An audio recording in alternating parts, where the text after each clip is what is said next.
আসসালামু আলাইকুম। ক্যারিয়ার টক্সের পক্ষ থেকে সবাইকে স্বাগতম। আজকে দেখব মাইক্রোসফট এক্সেলে কিভাবে চেঞ্জ কেস ফর্মুলা অ্যাপ্লাই করতে হয়। অর্থাৎ আপনার মাইক্রোসফট ওয়ার্ডে যে ওয়ার্ডগুলি আছে সেই ওয়ার্ডগুলিকে ফর্মুলার মাধ্যমে কিভাবে বড় হাতের করবেন অথবা ছোট হাতের করবেন অথবা শব্দের প্রথম অক্ষর বড় থাকবে, এটি কিভাবে করবেন আজকে আমরা দেখাবো। চলুন দেখে নিই। তো আমি এখানে মাইক্রোসফট ওয়ার্ডের একটি প্র্যাকটিস ফাইল ওপেন করলাম। এখানে দেখা যাচ্ছে নেম কলামে আমরা অনেকগুলি নাম আছে যেগুলো এলোমেলো লেটারে রয়েছে। এখন আমরা এগুলি বড় হাতের, ছোট হাতের এবং প্রপার টেক্সট অর্থাৎ শব্দের প্রথম অক্ষর বড় হাতের কিভাবে করে এটি আমরা এখন দেখাবো। তো প্রথমে আমরা এমডি বদিউজ্জামান এই সেলটি নিয়ে কাজ করব।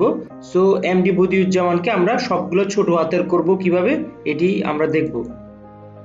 সো সেলে গেলাম, এরপর আমরা ফর্মুলা অ্যাপ্লাই করব। ফর্মুলাটি হচ্ছে ইকুয়াল লোয়ার ব্র্যাকেট, এরপর সেলটি সিলেক্ট করে দিলাম, এরপর হচ্ছে সেকেন্ড ব্র্যাকেট, এরপর এন্টার, বুম, হয়ে গেল। সো এভাবে আমরা ছোট হাতের করতে পারবো। এরপর বড় হাতের কিভাবে করব, ইকুয়াল আপার ব্র্যাকেট, সেল সিলেক্ট করে দিলাম, সেকেন্ড ব্র্যাকেট, এন্টার, বুম, এভাবে সবগুলো অক্ষর বড় হাতের হয়ে গেল। এরপর থার্ডলি আমরা শব্দের প্রথম অক্ষরগুলি শুধুমাত্র বড় হাতের করব, এটিকে আমরা প্রপার টেক্সট বলি। সেটি কিভাবে করব, equal proper bracket, cell, second bracket, enter, boom, হয়ে গেল এমডি বদিউজ্জামান। সো এইভাবে আমরা ছোট হাতের, বড় হাতের এবং প্রপার টেক্সট করতে পারবো। এরপর হচ্ছে আমরা চাইলে আমাদের যতগুলো আছে সবগুলো এখানে ডাবল ক্লিক করার সাথে সাথে সবগুলো ঘর ফিল আপ হয়ে গেছে।